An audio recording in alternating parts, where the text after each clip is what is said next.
Good afternoon, Spring Valley community. This is your principal's message following the first full week of school. I'd like to give a big shout out to all of our parents and community for coming out to back to school night.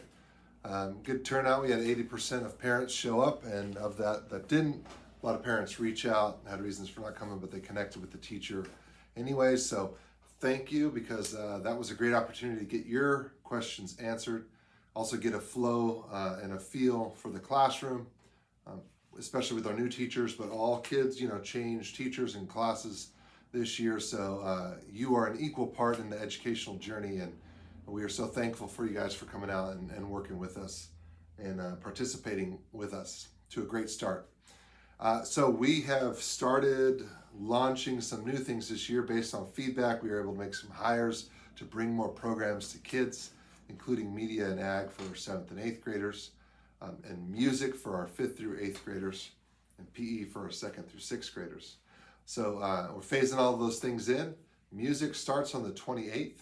So Miss Tempest, who has a lot of experience teaching music in other locations, she's great. She got signups, a lot of interest here at Spring Valley. She's going to be teaching 5th and 6th graders as a group, and 7th and 8th graders, whoever signed up by choice. So it's a voluntary program. Because we don't have it's been a long time since we offered music here. So it'll mostly be more beginning band. We're going to be working with saxophones, flutes, clarinets, trumpet, and trombone.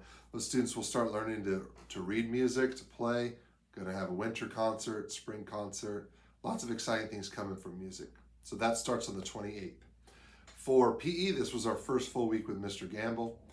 He started his football unit, but also got into like stretching and warm-ups and things like that. So the kids are learning about hard work, resilience, teamwork, and they had a blast. And I think our teachers appreciated it because they came back and got a good workout and they were ready to learn. So cool start to PE as well.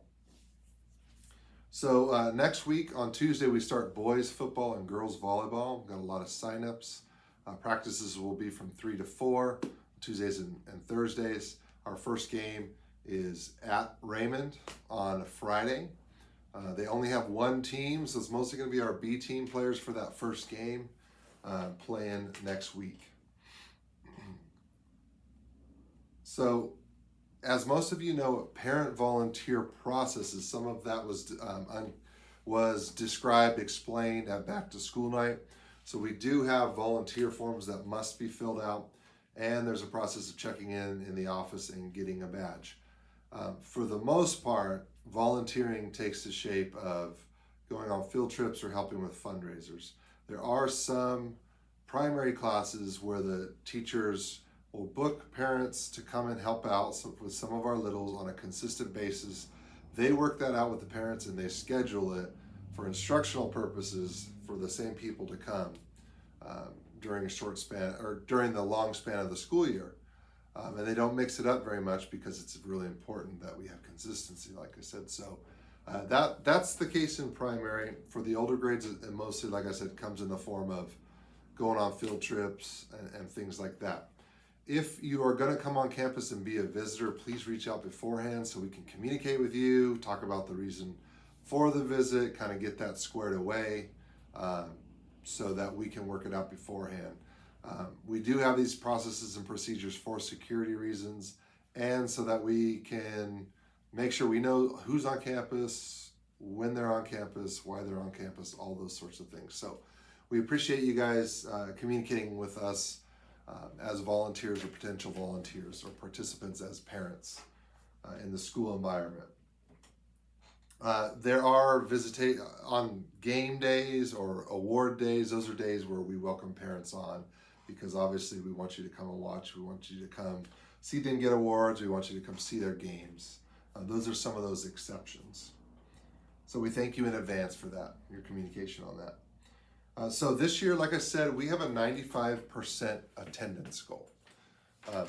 This is part of our push as a school to become a California Distinguished School. Our push is to raise academics, raise attendance, and improve behavior rates. And we're doing a great job here at Spring Valley. This is a great school, great culture, great environment. We're just looking at ways to reach our goals and grow. So one of those is in attendance. So this year we're pushing for that 95% attendance. So if you were to take the 180 days of the school year, really if they exceed 10, then they fall below that 95%. So ways to avoid that is to do independent study contracts ahead of time if you know your child's going to be out. If they are sick and that sickness goes a little bit long, you can call or email and we can get them work on an independent study contract, and their absences are counted as school days. There are unexcused and excused absences. Of course, excused absences, which you guys do a great job of getting those excused, that factors into how they're graded. Kids get time to make those up. But as far as the state's concerned in reporting and our funding model as a school, all absences are equated the same.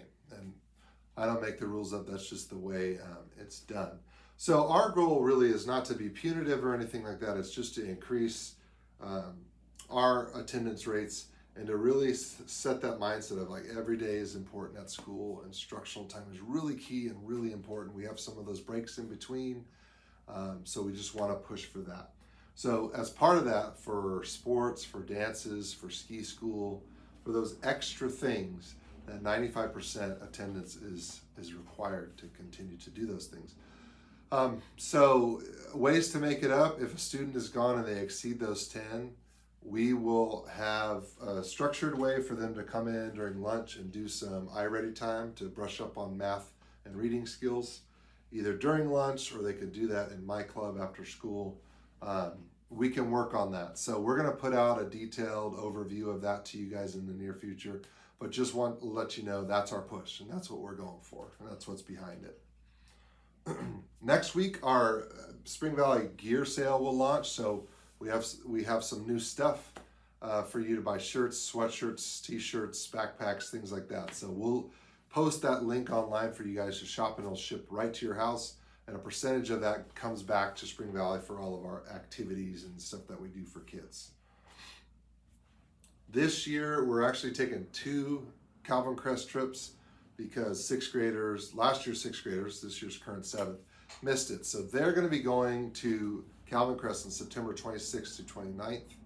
And then the next week after that, 6th graders will be going. And that'll be October 3rd through 6th. So it's coming up fast. We're going to send some class-specific information to you so that you're aware of the next steps as it comes. All right, so we have a lot of exciting events coming up. Don't want to do it all at once. So we posted one events calendar. We've added some more like book fair, picture day, things like that. We'll put that out again next week in our day-to-day messages. But a lot to be excited about. But hey, we did it. First full week of school. Great job, everybody. Don't forget to subscribe to our YouTube channel. Like us on Facebook, follow us on Instagram for all your updates and for all the pictures and videos and stuff going on at Spring Valley. Thanks, everybody. That's all for today. Warrior heart, warrior spirit, warrior mind. Go Warriors.